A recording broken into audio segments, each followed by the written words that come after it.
여름철에 추천할 만한 과일은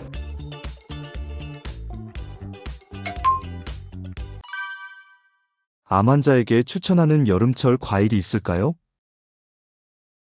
여름철에 추천할 만한 과일은 수박이죠. 수박이 달는데 그 수박 속에 있는 붉은색은 안토시아닌 많이 들어있는 그런 부분이고, 그리고 또 이게 수박은 이노제 작용을 많이 하잖아요. 그래서 우리가 안에 있는 노폐물 같은 것을 빨리 제거할 수 있는 그런 부분들이 되기 때문에 그리고 수분이 엄청 많잖아요. 근데 이제 수박도 너무 많이 먹으면 좋지 않는 게 달잖아요.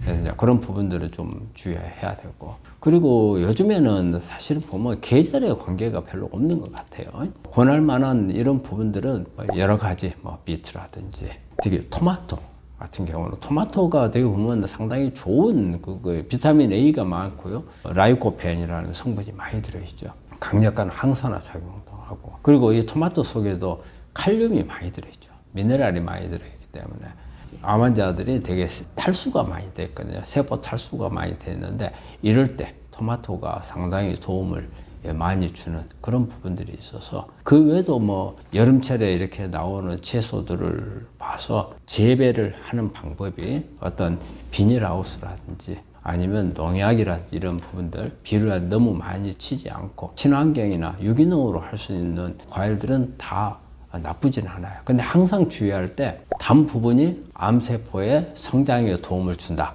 그걸 생각을 하셔야 돼요. 그래서 가능한 한 단 과일은 많이는 먹지 말고, 대신 달지 않는 과일은 많이 섭취하는 그런 방법을 택하는 게 좋겠습니다. 토마토는 어떻게 먹는 게 가장 좋을까요? 토마토는 이제 우리가 토마토를 많이 익혀서 먹잖아요. 익혀서 먹는 거는 지용성 비타민 때문에 그렇죠.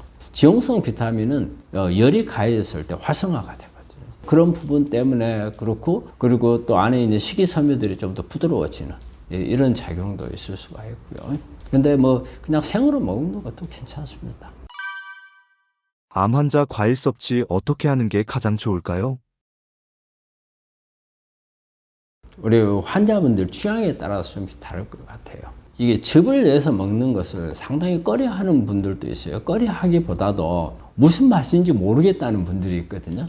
여러 가지를 이렇게 믹스를 하면은 어떤 경우는 이상한 맛이 나오는 경우도 있어요. 그래서 그런 분들은 보면은 각각을 이렇게 따로따로 이렇게 먹는 분들도 있고, 또 우리 생으로 갈아가지고 먹는, 어떻게 보면 신선한 맛을 또 즐기는 분들은 이제 그걸 원하는 분들도 있고, 또 이제 익힌 것을 이제 먹는 것을 좋아하는 분들도 있는데, 그게 어느 게 좋다고 이렇게 딱 잘라서 말할 수는 없고, 그 사람의 취향에 따라서, 그 다음에 그 사람의 예를 들어가지고 소화력이라든지 이런 부분들이, 소화력이 많이 떨어져 있으면 가능한 익힌 게 소화력은 좋죠. 근데 소화력이 좋고 또 시원하게 이런 부분들을 좋아하는 분들은 차게 드시는 걸 좋겠고. 근데 이제 제 예를 들으면, 제가 전에는 여러 가지 이제 그 야채 이렇게 즙을 만들어 가지고서 많이 먹었는데, 전에는 생으로 먹었어요. 그냥 갈아 가지고 먹었는데 상당히 저는 불편하더라고요. 여러 가지 넣다 보면 무슨 맛인지를 잘 모르겠어요. 그래서 어떨 때는 조금 단맛도 좀 있는 것 같고, 또 어떨 때는 먹고 나오면 속이 좀 울렁거리는 이런 부분들도 있는 것 같고, 그래서 이제 익혀서 먹어봤어요. 익혀서 먹고 나니까 저는 엄청 좋아요. 그게 저한테는 오히려 맞는 것 같아요. 그런데 이제 우리 환자분들이 익히면 비타민이 다 파괴되니까 별로 안 좋은 거 아니냐, 역으로 생각하셔도 돼요. 수용성 비타민은 파괴되는데 지용성 비타민은 더 높아지거든요.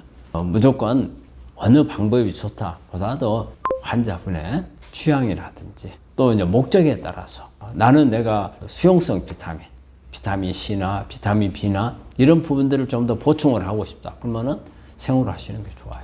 그런데 내가 오히려 지용성 비타민들, 비타민 A, 그 다음에 비타민 E, 그 다음에 비타민 D 이런 부분들을 조금 더 많이 이렇게 섭취를 하고 싶다, 그럴 때는 익혀서 먹는 것을 원할 수도 있는 겁니다. 암 환자가 식습관을 관리하면 그 변화가 얼마나 빨리 일어날까요? 사실 우리가 음식을 뭘 먹더라도 갑자기 암이 크는 것 같다든지 암이 없어지는 것 같다든지 그런 걸 느끼기는 어렵죠. 그리고 음식이라는 게 약이 아니거든요. 또 그래서 음식이 또 독은 아니거든요. 그 암을 먹어가지고 큰 다음에 독이 될 거고 또 없앤다면은 약이 될 건데 그건 아니거든요.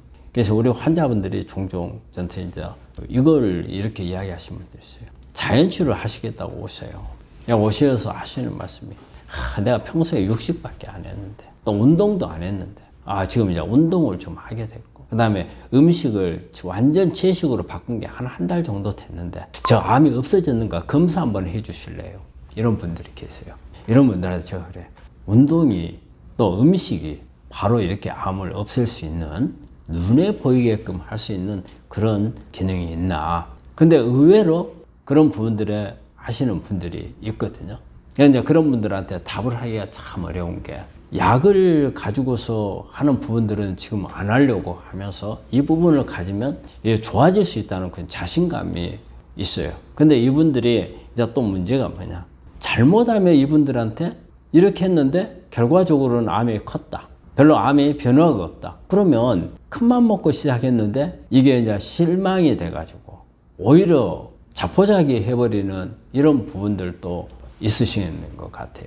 그 암 환자분들한테 말씀드리고 싶은 거 하나가 우리가 음식이라든지 또 아니면은 특히 이제 기능식품도 해당이 돼요. 그 다음에 운동이라든지 생활 습관이라든지 이런 부분들이 우리가 치료를 하는데 보조적으로 이렇게 도움을 줘서 아주 조금씩 하나하나로 보면 조금씩이지만 이게 다 모았을 때 그리고 어느 정도 세월이 흘러서 기간이 있을 때 이런 부분들이 효과를 난다고 생각을 해야 되거든요. 그런데 특히 우리 자연치유 하는 분들 보면은 금방 음식을 좀 바꾸고 운동이라든지 맨발 걷기 한다든지 아니면 생활 습관을 바꾼다든지 하면은 눈에 보이는 효과가 날 거라는 그런 기대감을 하는데 그렇게 기대를 하시면 나중에 실망이 더 커질 수가 있어요. 그래서 그런 부분은 조금씩 티끌모아 태산이라고 나한테 도움이 되고 그래서 나중에 치료가 될 수 있다.